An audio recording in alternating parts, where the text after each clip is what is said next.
I started this channel about a year ago with a distinct goal in mind, to point new fans of anime towards more great content. If the recent adverts for Cup Noodle have proven anything, it's that not all great anime is a show or movie. Anime, and especially the anime aesthetic, has become so entrenched in Japanese media that it's used everywhere, from virtual idols to employment drives at McDonald's.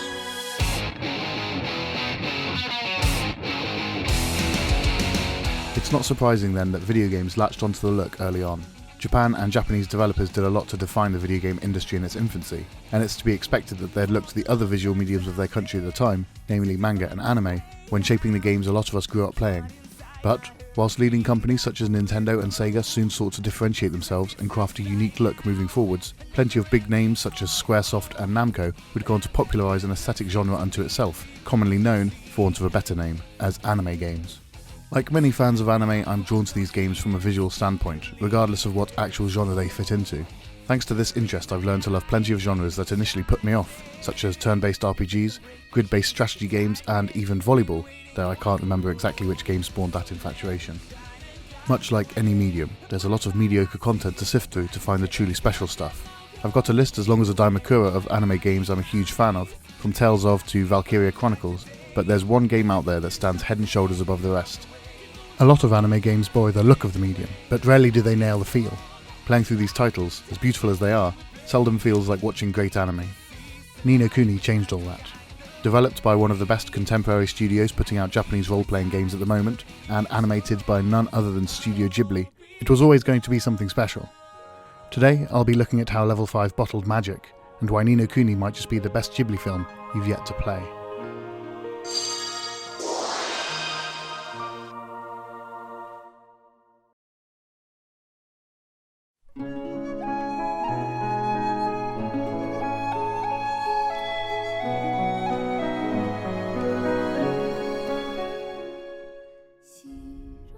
Ni No Kuni, which translates to The Second Country, began life in Fukuoka, Japan in 2008.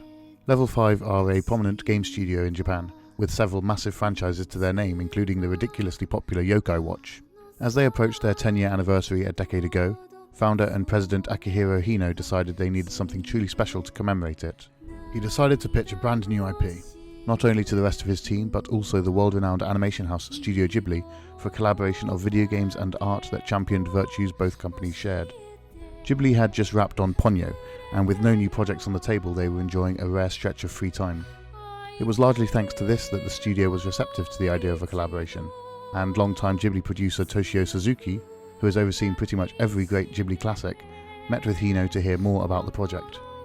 Upon witnessing his passion for the game and hearing about the themes Hino was chasing, Suzuki consented, and Studio Ghibli got to work. Studio Ghibli のようになんか作品の中に温かいものを入れたいとか、常にそういうことを意識するようなそういう作品を生み出しているスタジオなので。You might balk at me for calling this a Ghibli piece. After all, Ni No Kuni only boasts about 20 minutes of bona fide Ghibli animation, a tiny fraction of a 50-hour game. But Studio Ghibli's guidance and, as Hino describes it, heartwarming touch can be felt throughout the production. This is thanks in no small part to a group of Ghibli visionaries working alongside Level 5 during different aspects of the development. The scenario focuses on Oliver, a young boy who has recently lost his mother. Alone and upset, Oliver's grief soon turns to wonder as his homemade toy comes to life and leads him to another world to embark on an adventure that could bring his mother back. A bittersweet open clouded with tragedy, and the exploration of a fantastical world seems ripped straight from Ghibli's next masterpiece. And over the course of the game, this feeling is built upon in fascinating ways.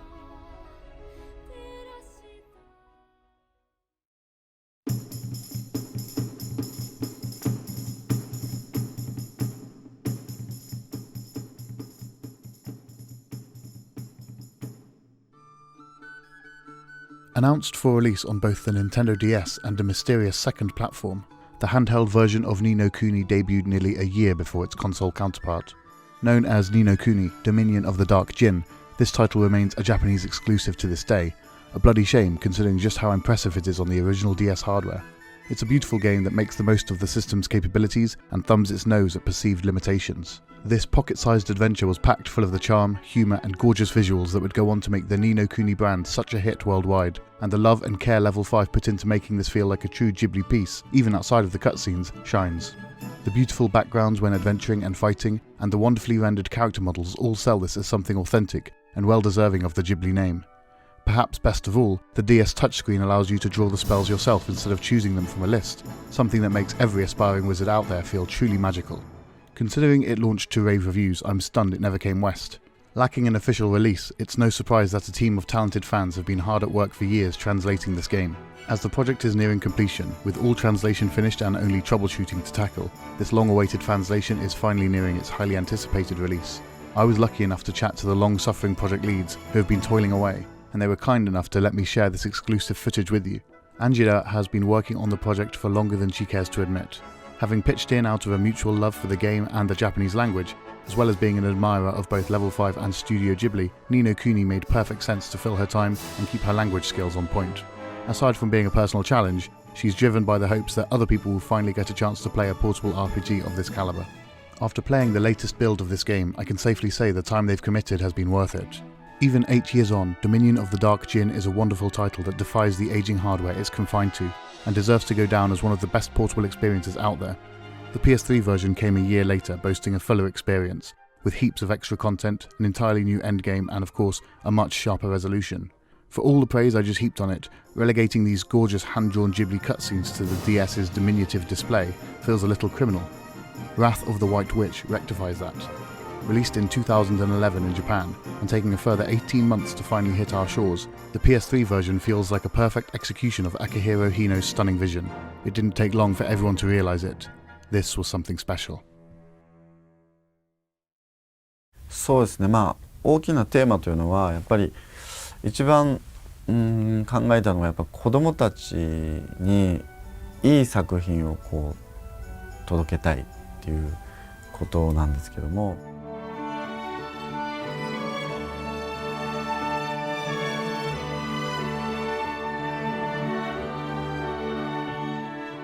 In following this mission statement, Hino tapped into something important that makes many Ghibli films the special experiences that they are.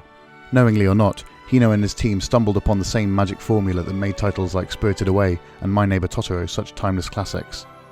In these films, the viewers don't watch a child in a world, the viewer views the world as a child, and that's a massively important difference. Hino didn't chase a childlike audience by dumbing everything down. Indeed, I found the game downright difficult at times. Instead, he applied a childlike filter to the storytelling and world-building of Ni No Kuni. Studio Ghibli have this knack for creating worlds in a way that a child would see them, so much so that you're never sure if Ghibli are presenting them as is or if they're skewing them through the perceptions of their protagonists.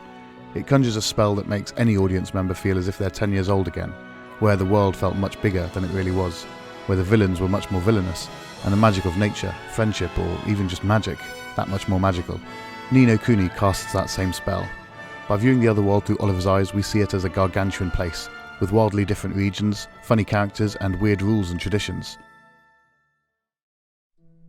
But we also see heartbreak in the way only a child could see it, as something utterly incomprehensible. Ni No Kuni understands that people can emotionally break in a variety of ways. The main hook of the game revolves around restoring parts of people's hearts that are missing, be it their belief, confidence, or love. They walk around like zombies or lash out at their loved ones until Oliver fixes them. This is a theme that's incredibly adult, but Oliver, and by proxy the game, breaks it down into something that children can not only understand, but can overcome. The lackadaisical guard just needs a shot of enthusiasm to get him going again.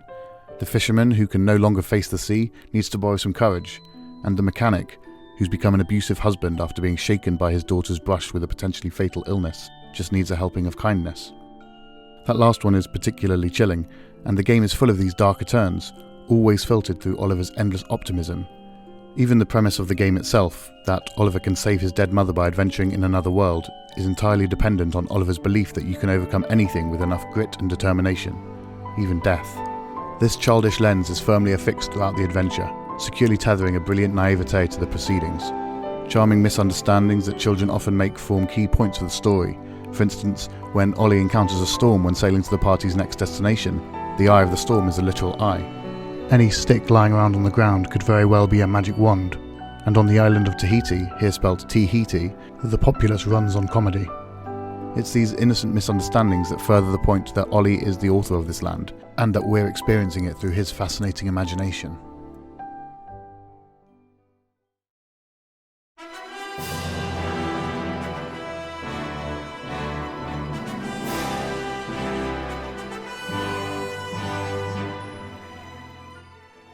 Level 5 went above and beyond when making a transformative experience that truly melded mediums.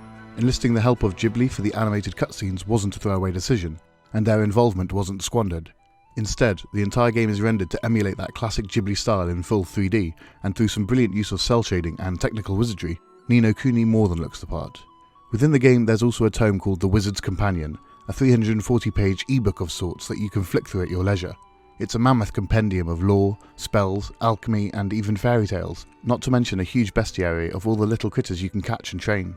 The special edition of the game came with a physical copy of this book, and it's an absolute treat to peruse, and if you can afford the extortionate prices the English language copies go for, an invaluable resource to have to hand as you play. With all this fantastic presentation, you'd forgive Level 5 for dropping the ball when it came to gameplay. But its potent mix of mechanics and interlocking systems make it an addictive beast of a game. Its battle system of catching and training creatures might feel derivative at first, but the wonderfully designed familiars and how they battle feels very fresh. It's a hook that went on to become the core of Yokai Watch, and the nationwide craze that franchise became. I honestly think the key to this whole production, however, isn't in that familiar Ghibli look. In fact, I think the biggest reason everything feels so authentic when you're exploring Ni No Kuni is quite simple.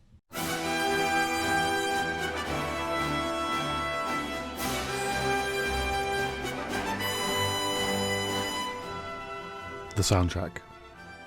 Composed by Joe Hisashi, a musical genius who has scored every Miyazaki movie made at Ghibli, Ni No Kuni's soundtrack stands tall amongst those venerated works, and for my money it's Ni No Kuni's crowning achievement. これジブリさんからね話いただいて、で彼らが絵なんかも参加するからぜひ久石もやってくれっていうことで。From the booming, triumphant open, Hisashi clearly marks this as a Ghibli adventure, and that confidence is driven home for 50 hours. There are a lot of subtle and not so subtle references to Ghibli's body of work throughout Ni No Kuni. It's a castle. A castle in the sky. But none that transport the player so successfully and so often to each and every hallmark of Ghibli's history as this soundtrack does. Huh? What just happened?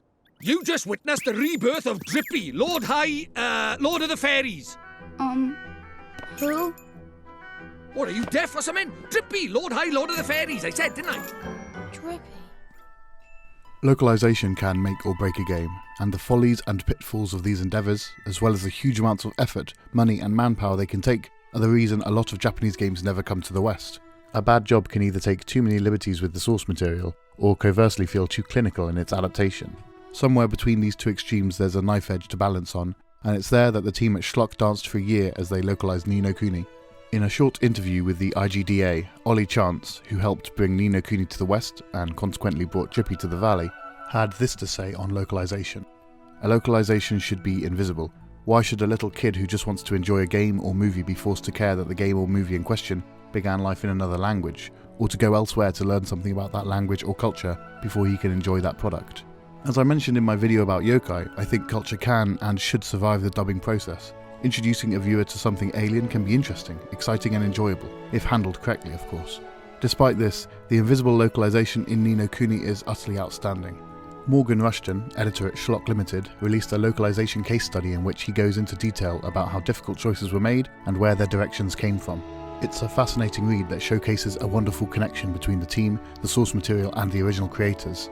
And a line near the end of the presentation has this to say in conclusion: be true to the spirit, not the specifics. Ni No Kuni championed this mantra like no game I've played before. If you're going to give the game a go, I highly recommend sticking with the English dub. Besides featuring top-class voice acting, it's been carefully adapted to Western sensibilities, and it pays off. It's especially noticeable in a brilliant scene a third of the way into the game. Visiting Fairyland is a treat thanks to its brilliant design and happy bouncing denizens. Whilst the locals all speak in an Osakan accent in the Japanese dub, a common shortcut in Japanese media to paint someone as comedic, the English voice track has every local bark their lines in a thick Welsh accent. The highlight of Fairyland is a stand-up routine near the end of the chapter. Comedy, where timing and delivery are so important, is hard enough to transcribe without losing the humour, let alone when there's such a huge culture gap that's so reliant on wordplay. To localise this routine, the team watched plenty of Welsh stand-up and riffed their own version of the original, even editing the scene to last longer for a more organic take, rather than attempting to match the original beat for beat. And this habit of going above and beyond for the localisation runs the entire course of the game. What weapons you after exactly? Well, I don't know, do I? What about, you know, one of them huge, great, choppy numbers? Yeah, a proper massive one of them, that's what I want. I'm afraid I cannot help you. Huh? You can't help me? You're the flipping shopkeeper, aren't you? I am sorry, sir, Huh? but that is just too big an axe. Flipping heck, man, how's rubbish?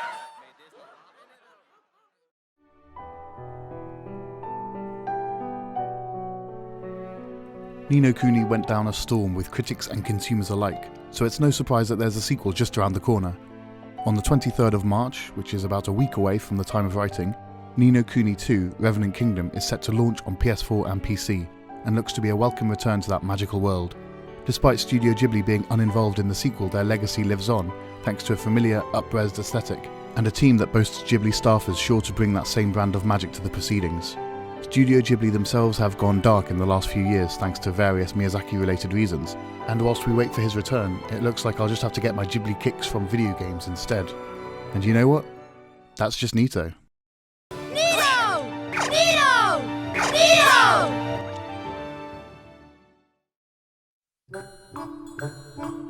A huge thanks for taking a chance on this one. I'm hoping that if you've made it this far, you dug it.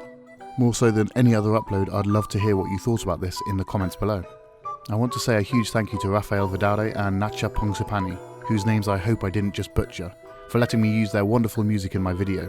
Also, a massive shout out to Angela and Skarts for providing me with an early copy of their DS translation to show you guys, along with an endless list of Ni No Kuni related resources that helped me make this video as long-winded as it is. They've been slaving away at the fan translation for years now, a link to which I've dropped in the description. I highly recommend you check it out when it's officially released. I'll be in Fukuoka, Japan, home of Level 5 and birthplace of Ni No Kuni for the next month, so the next video is going to take a little longer than usual. If you want to know when it lands, consider subscribing to me or following me on Twitter. If you'd rather I just stay in Japan and never come back, hit the like button and I'll ask Level 5 for a job.